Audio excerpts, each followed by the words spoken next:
자, 갑니다. 자, 공구리는 건축 재료로 다양하게 사용되고 있는데 일반적으로 공구리가 자, 근대 기술의 산물로 알려져 있지만 자, 로마 시대에 사용됐어요. 대단하죠. 그래서 로마 시대 건축물이 아직도 있는 거예요. 대단하죠, 진짜. 그러니까 이때 이 시대에 이 사람들이 알았다는 얘기예요. 우리 그때 막 흑벽 할 때 얘네들 그거 알고 있었다는 얘기야. 아, 대단하죠. 로마 시대 탁월한 건축미를 보여주는 판테온. 공구리 구조물인데 반구형의 지붕인 돔은 오직 콘크리트만 이루어져 있대요. 아, 이거 엄청난 겁니다. 자, 그래서 아직도 남아있어요. 자, 로마인들은 콘크리트의 골재 배합을 달리하면서 돔의 상부로 갈수록 자, 상부 우리가 체크해 주셔야 되고요. 두께가 점점 줄어들었다 이러죠. 여기 우리 인과잖아요. 그렇죠? 그러니까 선지로 나오죠.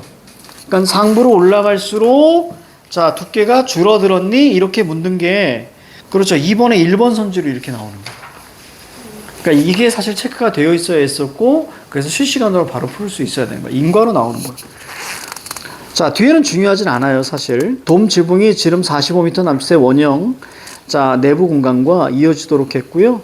중앙에는 자, 9m가 넘는 원형의 천장을 내어서 빛이 들어올 수 있게 했습니다. 빛이 들어왔니? 들어오지 않았니?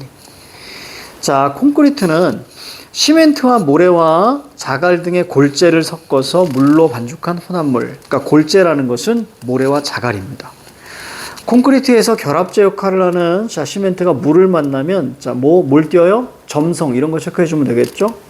시간이 지남에 따라 수화 반응이 일어나는데요. 근데 이 수화 반응은 어디서 일어나요? 상온 이런 것도 우리가 바꿔칠 수 있으니까 이런 것도 체크해 줘야죠. 자, 반죽 상태의 콘크리트를 거푸집에 경화시키면 다양한 형태와 크기의 구조물을 만들 수 있는데 콘크리트의 골재는 자, 종류에 따라 강도와 밀도가 다양하대요. 그러니까 이거 체크해 줘야죠. 종류에 따라서 강도와 밀도가 다양하다. 그래서 종류가 나오는 거겠죠. 그래서 종류와 비율을 조절해서 강도와 밀도를 다양하게 변화시킬 수 있고 자, 밑에 서로 다르다 같다 이런 거 중요하죠. 다르다 같다 중요하잖아요. 상대성이 있는 단어니까. 그럼 다르다 같다 이렇게 나온다면 요거에 관련된 얘기가 있을 거예요. 잠깐만요. 여기서는 없네. 여기서는 없습니다. 아, 거기 있다 얘들아. 3번에 5번 선지가 있다. 그지? 그렇죠? 5번 선지가 있죠? 그래서 균일하나 균일하지 않냐 뭐 이런 것들이겠죠. 자, 그 다음에 다시 돌아올게요. 자, 콘크리트가 이제 철근 콘크리트로 발전했습니다. 아, 그렇다면 여러분들 완벽하다면 절대로 발전할 필요가 없는 거예요. 불완전하니까 발전하는 거예요. 그러면 왜 발전했을까? 그럼 발전에서의 장점은 바로 발전되기 이전의 단점인 거예요. 그렇죠? 그래서 우리가 PS로 읽어가야 된다는 얘기입니다. 통시로. 그래서 콘크리트에서 뭐예요? 철근 콘크리트. 자, 발전함에 따라 더욱 단단해지고요. 형태면에서도 더 다양하고 자유로운 표현이 가능해졌는데 일반적으로 콘크리트는 누르는 힘인 압축력에는 부서지지 않습니다. 그러니까 압축력 우리가 개념 잡아주고 자, 뭐에 약해요? 인장력에 약하잖아요. 그러니까 압축력에는 선생님이 위와 살표했습니다. 부서지지 않지만. 근데 인장력 동그라미 치고 선생님은 아래와 살표했어요. 부서집니다. 그렇죠? 자, 뭐가? 콘크리트는. 그래서 뭘 집어넣었다는 얘기예요? 골재인. 철근을 넣었다는 얘기예요. 그럼 철근을 넣었다는 얘기는 뭘 강화시키는 거야? 인장력을 강화시키기 위해서 넣었다는 얘기야. 됐지? 이렇게 이해했어야 돼. 자, 압축력이나 인장력의 재료가 부서지지 않고 힘에 견딜 수 있는 단위 면적당 최대 힘을 각각 압축 강도와 인장 강도라고 하는데 자, 여기서 부등호 표시가 들어가면 좋죠. 압축 강도가 인장 강도보다 훨씬 더 크다. 우리가 이제 봤던 우리 앞에 그 EBS에서 거의 똑같은 얘기 나오죠. 그죠? 압축이 훨씬 더 크대요. 그래서 선생님은 압축 동그라미, 인장 동그라미에서 부등호를 자, 압축에다가 이렇게 해버렸어요. 훨씬 더 크다. 뭐 10배냐 20배냐 이건 중요한 게 아니니까. 자, 또한 하나가 더 나오네요. 압축력을 가했을 때 최대한 줄어드는 길이는 인장력을 가했을 때 최대한 늘어나는 길이보다 훨씬 더 자, 깁니다. 자, 길이에 따라서. 그래서 압축력이 훨씬 아무튼 그래. 그런데 철근이나 철골과 같은 철재는 뭐예요? 강해요. 콘크리트보다 높아요. 이게 눈에 들어와야 돼. 콘크리트보다 높다. 특히 어떤 거? 인장 강도는 월등히 높다. 그래서 섞었구나라고 보시면 되죠. 우리 위에서 콘크리트는 인장력이 낮다 그랬잖아. 그지? 그래서 이제 철근이나 철골을 집어넣는 거죠. 따라서 보강제로 철근을 콘크리트에 넣어서 대부분에 나오죠. 인장력을 철근이 받도록 하면 인장력에 취약한 요 콘크리트 단점 P가 그지? 보완된다. 됐습니까? 이게 S가 되는 거죠. 그럼 하우는 바로 뭐가 되는 거예요? 철근이죠. 그렇지. 하우가 바로 철근이죠. 이렇게 이해했어야 돼. 다만, 그건 무조건 가로로 묶어야죠. 다만은 철근이 무겁고 비싸기 때문에 이게 P. 대개는 인장력을 많이 맞는 부분을 계산해서 그 지점을 위주로 너무 비싸니까 다 할 수는 없고요. 계산해서 그 질문. 그럼 언제 계산하는 거야? 설계 단계부터. 그렇지. 우리가 EBS에서 봤다. 그치? 계산해. 어우, 정말 이 건축 아무나 하는 거 아니네. 피곤하네. 선생님 건축은 레고 정도밖에 안 하거든요. 그런데, 예, 쉽지 않네. 보강한다. 또한, 가해진 힘의 방향에 수직이냐, 수평이냐, 이런 거 바꿔칠 수 있어요. 수직인 방향으로 재료가 변형되는 점도 고려해야 되는데, 이게 무슨 비? 포화송비고요. 대체로 철제 포화송비는 0.3, 콘크리트는 0.15래요. 그래서 차이잖아요. 그러니까 차이니까 체크했어야 되는 거예요. 그래서 4번 문제 아이들이 많이 헤맸던 게 뭐냐면 포화송비를 찾는데 오래 걸려서 그랬던 거예요. 그러니까 이 부분은 차이니까 우선 체크해놓고 가시는 거예요. 그죠? 그리고 뭐 얘기가 없잖아. 그 포화송비 다른 얘기 없죠? 그렇다면 이거 출제하겠다는 얘기예요. 차이니까 체크. 이거만 기억하시면 돼요. 강도가 높고 이제 지지력이 좋아졌습니다. 철근 공구리를 건축 재료로 사용하면서 이제 어떻게 돼요? 인장력이 강해진 거예요. 인장력이 강해지니까 당연히 더 크게 기둥도 더 넓게 할 수 있었던 거예요. 자, 넓힐 수 있게 되었다. 그래서 요즘 다리 봤어요? 다리 보면 옛날에는 다리가 이렇게 있으면, 그래서 한강다리 보시면 옛날에 지어진 거, 최근에 지어진 거 보시면 요 교각의 종류라기보다는 그 뭐라고 하니? 그 개수. 옛날에 이랬다면 최근에 지어진 것들은 그냥 끝에만 이렇게 있어. 이런 거죠. 그래서 훨씬 더 기둥 사이를 넓게 할 수 있었다는 얘기야. 그러니까 예전에 만약에 요 정도가 만약에 콘크리트였다. 그럼 이거는 여기서 한 4개 정도? 이게 바로 철근 콘크리트가 될 거고. 그 다음에 이렇게 해서 이렇게 됐다는 얘기는 이제 프리스트레스 콘크리트가 되겠죠. 그렇죠? 이렇게. 자, 그 다음 가볼게요. 20세기 들어오면서부터 근대 건축에서 철근 공구리는 예술적 영감, 줄 수 있는 재료로 인식됐습니다. 그래서 르 코후비지. 얘는 이게 사람 이름 나왔으니까 체크해줘야죠. 철근 콘크리트 구조의 장점을 사보아 주택에서 완벽히 구현했습니다. 사보의 주택이 이제 그게 나올 거예요. 벽이 건물의 무게를 지탱하는 구조로 설계된 건축물과 달리 얘는 뭐예요? 기둥만으로 이말이 되게 중요한 거죠. 왜요? 응력들이 다 좋아졌잖아. 이해가죠?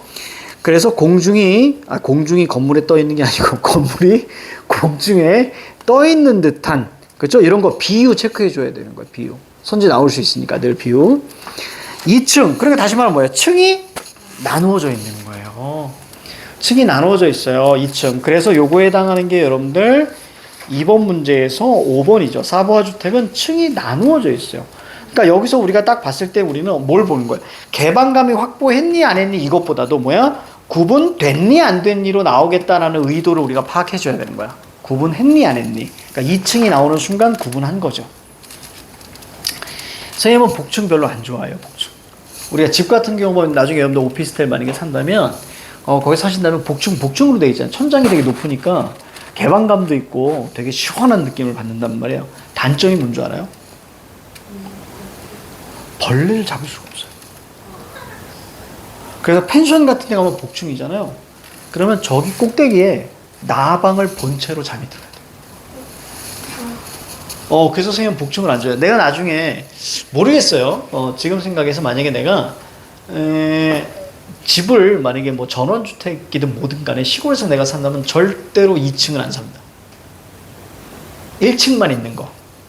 요즘에는 이제 복층으로 많이 이렇게 짓거든요. 그래서 천장이 막 되게 높고 막 이런 거. 절대. 제가 무조건 1층. 무조건 1층. 1층이고 나는 내가 생각하는 거는 뭐냐. 1층이 작고요. 1층은 뭐 방 2개만 있어도 되거든요. 1층 하고요. 마당이 넓었으면 좋겠어요. 난 그게 다요. 마당만 넓으면 그냥 재밌을 것 같아요. 개를 풀어놔도 되고. 그래서 그런 것들만 이렇게 해놔도 좋을 것 같아요. 집에 마당 있는 집 있어, 혹시? 없어요? 그래서 나의 그게 꿈이에요. 그래서 마당에 농구 코트가 아니고 농구 골대라도 하나 이렇게 있으면. 그리고 아니면 조그만 축구골대 만들 수 있잖아요. 그럼 이제 뭐 손자가 오든 손녀가 오든 거기서 뛰어다니고 놀 수 있게 개도 풀어놓고. 난 그래서 마당에 있는 집이 굉장한 로망이에요, 선생님. 집의 크기는 나는 하나도 욕심이 없어요. 소유에 대한 욕심도 없어요. 집은 빌리면 되거든요. 선생님 집을 사고 싶은 이런 생각이 없어요. 물론 자산의 어떤 의미해서 이렇게 막 이런 게 있잖아. 근데 대부분 여러분들 그거 알아요? 우리나라에서 빚 없는 사람이 2%밖에 안 된대요. 빚이 없는 사람이 2%밖에 안 된대. 선생님 빚이 없거든요. 근데 이제 많은 사람들이 이런 얘기하죠. 자산은 빚까지 포함하는 거기 때문에. 그래서 보통 이제 집을 살 때 이제 은행에서 돈을 빌려서 사고, 하지만 그렇게 해서 자산을 늘려가라라는 어떤 전문가들의 말은 되게 많아요. 왜냐면 내가 빚을 갚을 때 예를 들어 뭐 이자가 2천만 원이야. 이자가. 그럼 나는 예를 들어서 1억짜리 집을 샀을 때 만약에 이자가 2천만 원이다. 하지만 얘가 시간이 가면서 오르는 가격이 이 빚보다 훨씬 더 크기 때문에. 이해가죠? 그래서 집을 사는 거예요. 집을 사는 거예요. 근데 나는 이런 생각을 해요. 이 집을 팔아야 이득이 되는 거죠. 안 팔고 만약에 거주라면 나는 그냥 2천만 원을 더 내고 계속 살아가는 거거든요. 근데 이게 만약에 1억에서 1년이 지났는데 나는 1년 동안 2천만 원의 빚을 갚아야 돼. 근데 1년 만에 얘가 5천만 원이 올랐어. 그럼 난 얼마가 이익? 3천만 원 이익이잖아요. 근데 이거를 팔았을 때 이익이 되는 거잖아요. 근데 재밌는 건 뭐냐면 우리 집만 오르는 게 아주 딴 데 다 오르기 때문에 선생님은 그래서 소유에 대한 나는 좀 이게 다른 생각을 하고 있는 거예요. 어떤 부를 늘려가는 전문가들의 입장에서 나는 최악인 사람인 거예요. 그들이 봤을 때는 나는 되게 멍청한 사람인 거예요. 야, 그러면 돈을 빌려서 네가 사. 그러면 네가 갚을 돈보다 훨씬 더 이 가격이 더 높아지기 때문에 너는 자산을 늘려갈 수 있어. 하지만 그럼 그럴 경우에는 뭐야? 집을 팔아야죠. 선생님 주식 엄청 마이너스거든? 근데 나는 손해본 게 없어요. 왜 그럴까요? 안 팔았으니까. 이해가죠? 팔면 손해가 되는 건데 안 팔면 손해가 없어요, 지금 현재. 그러니까 그런 거예요. 그래서 많은 사람들이 내 친구들 중에서도 자산을 되게 많이 늘려간, 근데 그 친구들은 빚도 되게 많거든요. 근데 내가 생각하는 건 이거예요. 당장 내가 행복해야 되는 거예요. 당장. 미래적인 가치보다 당장 내가 써보지도 못하고 나가는 돈이 난 너무나 아까워요. 그래서 그 친구들은 빚을 빚도 가지고 있고, 빚도 계속 내고 있고, 그리고 집을 소유하게 되면 뭘 내요 또? 나라에. 세금 내고. 이것저것 하잖아요. 나는 그게 이제 없는 거죠. 빌리면 세금 이런 게 하나도 안 나가요. 그래서 나중에도 나는 그렇게 살 거거든요. 그렇게. 그래서 이렇게 하면 괜찮지 않을까? 그래서 지금 당장 내가 행복한 거가 중요하기 때문에, 그래서 그때도 아마 집은 조그만 거 이렇게 할 거고, 마당이 넓었으면 좋겠습니다. 근데 정말로 나이가, 여러분들 그거 알아요? 아파트 요즘 단순하게 요 근처로 말씀드릴게요. 요 근처. 지방에 가면 더 싼데요. 반값은 내는데 요 근처에서 예를 들어서 한 21평이면 방 2개에 화장실 하나 정도예요. 25평 됐을 때 방 3개에 화장실 하나나 2개가 들어가는 거예요. 25평이 보통 이제 84제곱미터라고 이야기를 해요. 그래서 근데 보통 그러니까 실질. 근데 84제곱미터면 사실은 우리가 34평이라고 하지만 실질적으로 이것저것 다 빼면 사는 곳은 25평 정도예요. 그러면 우리 일반적인 걸로 합시다. 84제곱미터는 34평이고요. 요 근처는 보니까 왜 이렇게 비싸? 선생님 여기서 15년 이렇게 요거 살면 옛날에 34평이면 3억 5천, 3억 6천이었는데 지금은 7억 가까이 6억에서 7억 정도 많이 오른 거죠. 정말 많이 올랐어요. 그러면 21평 정도면 4억 정도가 돼요. 21평. 자, 그런데 이제 만약에 전원주택을 여기서 좀 떨어진 김포나 아니면 여기서 1시간 거리인 이천 이쪽으로 가게 되면 집 30평에 마당이 100평. 마당이 100평이 그게 3억대예요. 대신 마트 멀고요. 병원 멀고요. 이런 거예요. 이제 그런 거예요. 그래서 또 많이 들어가는 게 없잖아요. 그렇죠. 아파트 같은 경우는 아파트나 뭐 다세대 같은 경우는 막 뭐가 이렇게 들어가 있고 인프라에서 그래서 사실 정말 나이를 많이 먹으면 정말 이런 도심에서 사는 게 제일 좋죠. 병원이 가깝고 또 제일 중요한 건 노인복지관이 가까워야 돼요. 거기 가서 친구도 만날 수 있고 할매들 이렇게 모여가지고 이제 그런 거기 때문에 하지만 완전 내가 노인이 되기 전까지는 그 생각을 좀 해요.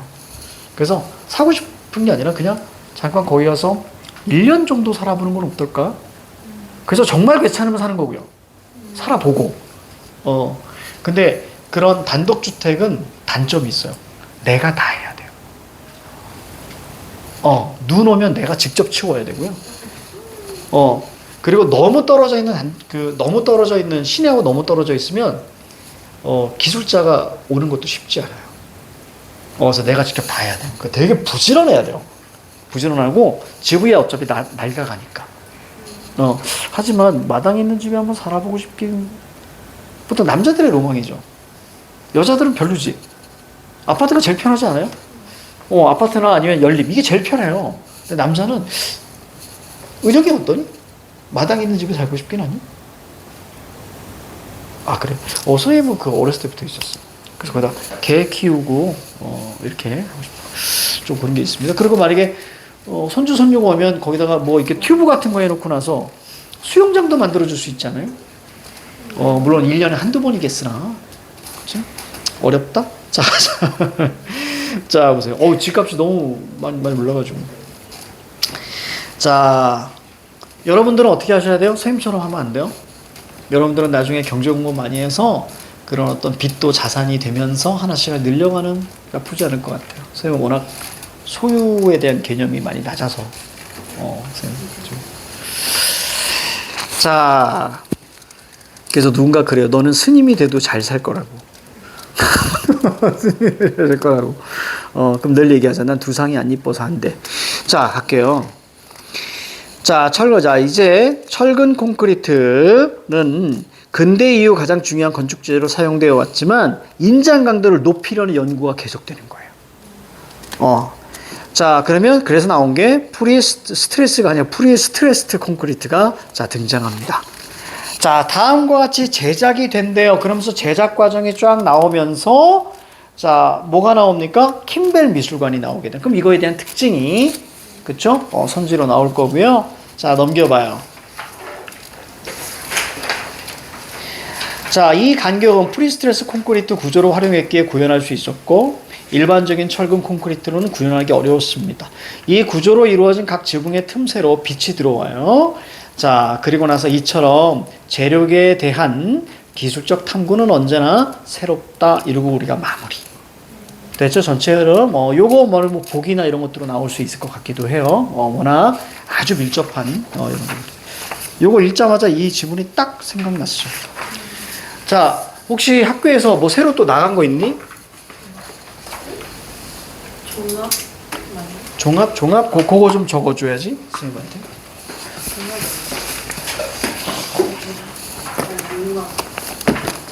새로 또 나간 거 있으면 알려줘. 코드가 주제통합 1이요. 다시. 주제통합 1. 주제통합 1.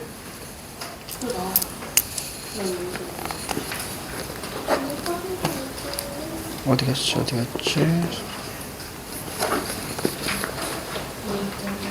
주제통합 1. 자, 이거 하고 혹시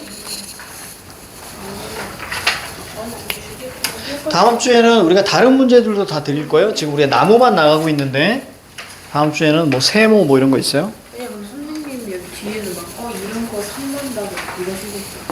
아직 저희 아니 이거 순서대로 안 나와.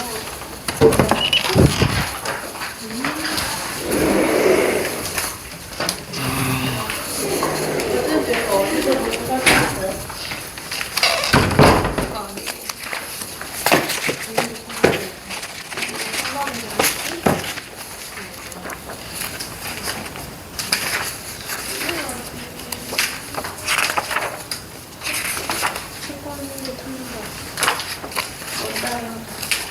일단 그거 1. 그 다음에 만약에 생각나면 그 다음에 쌤한테 좀 알려줘. 또 나가게 되면. K가 있나? 월요일? 있어. 나는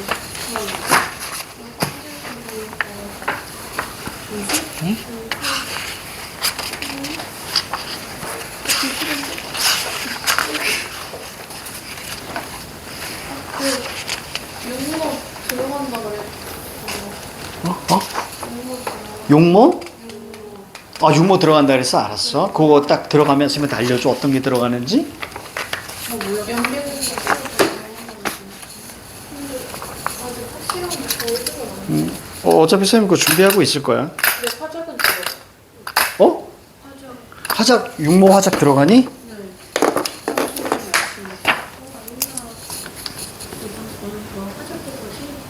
시험보니까 열심히 해야 돼. 아, 그러셨어? 오케이, 좋아, 좋아, 좋아. 할 게 많아지는구나. 자, 우리 나머지 한 1시간 정도 남았는데, 자, 요거 마무리 하십시다.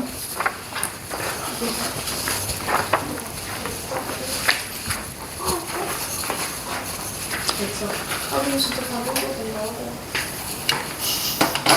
이거 분노. 기운이 나서. 근데 더 모르겠어요. 이거 내시 만들어.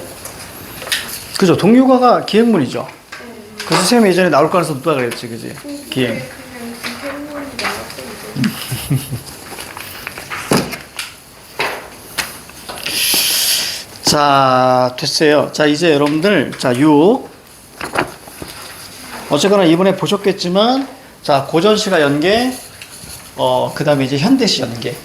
안 될 수도 있지만, 그래도 우리는 해야 되는 거고, 그리고 또 하나 구평. 구평에서는 이번에는 고전소설이 거의 비슷하게 나왔다면, 그 다음에 현대소설이 또 비슷하게 나올 수도 있어요. 그렇기 때문에 6평이 끝나면 우선은 이거 다 하셔야 됩니다. 알겠죠? 그래서 우선은 기본적으로 확실한 운문은 다 끝내야 되는 거예요. 알겠죠? 운문 끝내고 소설하고 독서 여러분들이 하셔야 돼. 알겠지? 소설하고 독서는. 자, 그래서 운문 들어가겠습니다.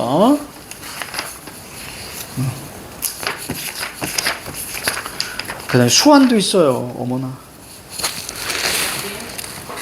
자, EBS가 너무 이런 걸로 돈을 버는 것 같아. 자, 260. 자, 입니다. 자, 이거 좀 익숙할 수도 있는데, 남신의주 유동 박시봉방. 익숙하나요? 어머나. 자, 요거는 이제 주소입니다, 주소. 자, 예전에는 이제 남신의주 유동에 사는 박시봉 앞 이랬다면, 옛날에는 방 이렇게 썼어요.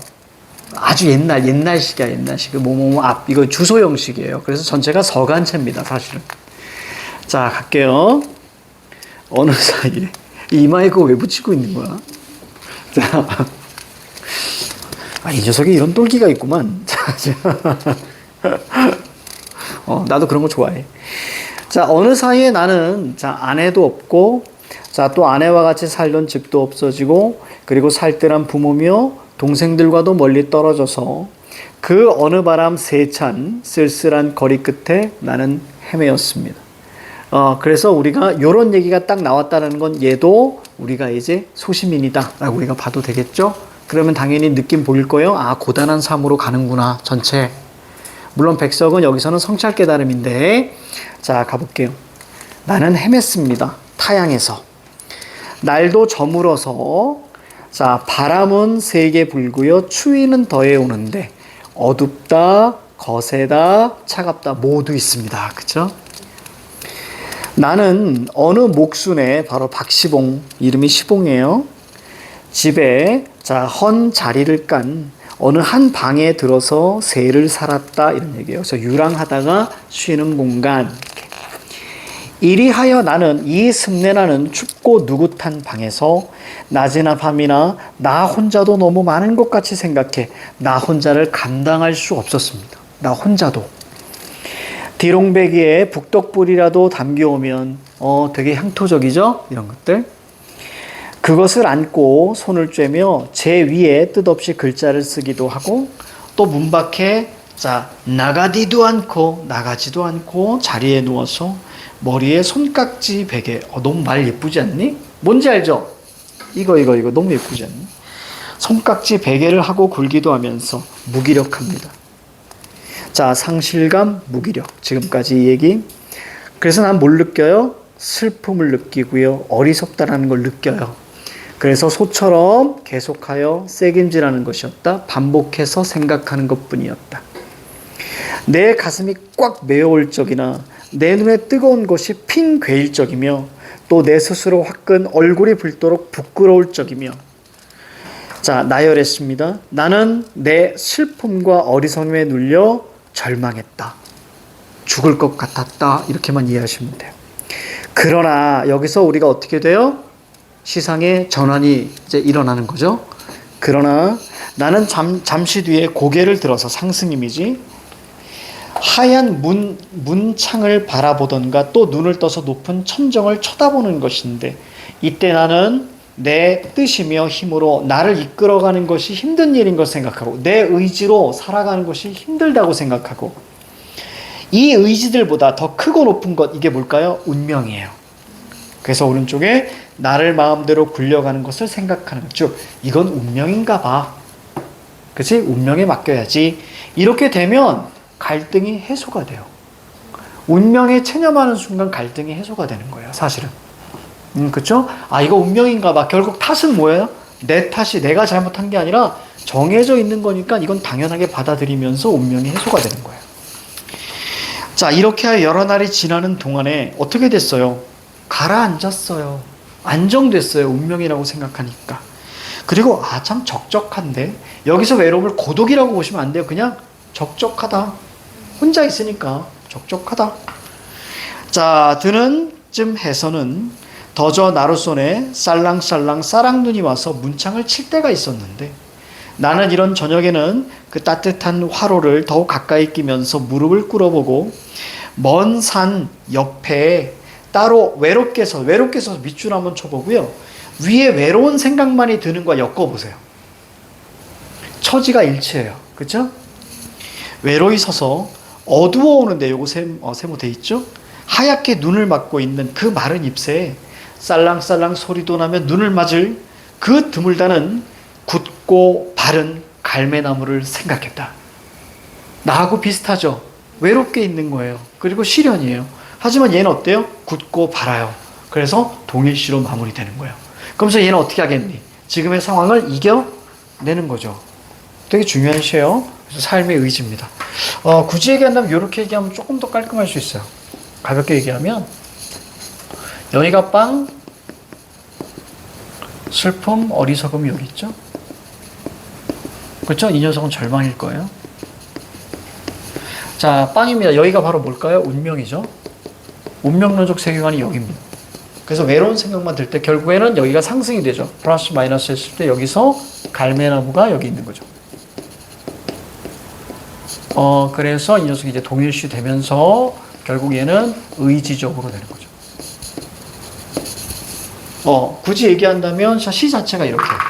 그러니까 한 번에 시상전환이 일어나고요. 결국 마지막에 긍정으로 나옵니다. 백석은 전부 다 절대로 체념하지 않아요. 끝까지, 그러니까 회복 탄력성이 대단한 거예요. 끝까지 희망을 놓지 않고 이렇게 살아가는 양반입니다. 성찰 깨달음시는 아주 중요하니까 알아두셔야 돼. 그 다음에 최승호의 내 영혼의 북가시나무라고 있어요. 내 영혼의 북가시나무. 그러니까 영혼 이꼴 가시나무예요. 그쵸? 영혼잎골 가시나무. 자, 보십시다. 하늘에서, 거기 주제를 쌤이 순수성을 지키려는 의지, 이렇게 나왔습니다. 하늘에서 새 한 마리가 깃들이지 않은 내 영혼의 북가시나무를. 자, 그럼 뭐예요? 화자는 외로워요. 새는 자유를 의미하는데, 이거 하나도 없어요. 이 북가시나무, 내 영혼의 북가시나무. 나는 북가시나무야. 화자와 동일시. 앞에 갈매나무와 동일시처럼 화자 동일시. 무슨 주의의 엿장수들이, 이념 사상이죠. 무슨 주의.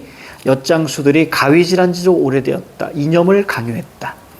이제 내 영혼의 북가시나무엔 가지도 없고 잎도 없습니다. 왜? 사상을 막 강요했으니까. 자, 있는 것은 상처뿐. 그래서 이념이 강요되는 현실을 이야기합니다. 그럼 이념하면 머릿속에 뭐가 떠올라? 분단, 전쟁, 독재, 이런 게 바로 이제 이념이에요. 그러니까 최승호는 김수영, 신동엽, 그 다음에 황지우, 그래서 현실 참여 시인이에요. 자, 허공은 나의 나라. 거기서는 상처 입을 것도 의무도 없습니다. 자유의 세계거든요. 그리고 허공은 위로를 얻는 공간이라고 해놨습니다. 죽었다고 생각하고 사라진 신목, 신령스런 나무의 향기를 맡으며 자, 어떤 시련을 이겨냅니다. 그래서 신목은 자, 위로를 주는 존재. 깨어나면 다시 현실에 서 있는 내 영혼의 북가시나무. 귀 있는 바람은 들었을 거야. 무엇을? 슬픔을. 이렇게 앞에다 적어놓은 거야. 왜? 들었으리라. 밑에 내 영혼이 소리 죽여 울고 있는 소리를. 이렇게 되는 거예요. 그 도치법이에요. 다시 올라갈게. 귀가 있는 바람은 들었을 거야. 원하지 않는 깃발과 플래카드. 선동하는 거죠. 온갖 이념과 자, 그 다음에 어떤 구호들. 내 앙상한 몸통에 매달려 나무끼는 소리. 그 뒤에 내 영혼이 소리 죽여 울고 있는 소리를 자, 바람은 들었을 거야. 그래서 나는 뭐가 가득해요? 상처가 가득해요. 잎도 없고 가지도 없어요. 봄 기운에 대장간의 낫이 시퍼런 생기를 띠고 화자의 영혼을 위협하는 그런 존재입니다. 톱니들이 갈수록 뾰족하게 빛이 나니 그래서 나는 뭐예요? 반역하잖아요. 반역하는 거면 싸우는 거죠. 그러니까 자, 내가 긍정이라면 내가 저기 나와 있는 대장간의 낫이나 톱니가 긍정이라면 나는 반역하지 않을 거예요. 부정이니까 반역합니다. 내 영혼의 북가시나무요. 저항의지. 잎사귀 달린 실을 과일을 나눠주는 실을 쓸 수도 있으리라. 다 긍정이겠죠? 희망이니까. 초록과 금빛과 향기를 뿌리는 실을 바로 지향이죠. 자, 하늘에서 새 한 마리 깃들여 쥐적이지 않아도 외롭지 않아도 나는 이 시를 쓸 수 있을 거야. 됐죠? 그래서 시라는 것은 순수거든요. 그래서 이거에 대한 지키려는 의지 정도로 보시면 되겠습니다. 자, 밑에 수호제 여러분들 한번 읽어보셔야 됩니다. 잠깐 쉴게요. 우리 가윤이 너무 힘들어요.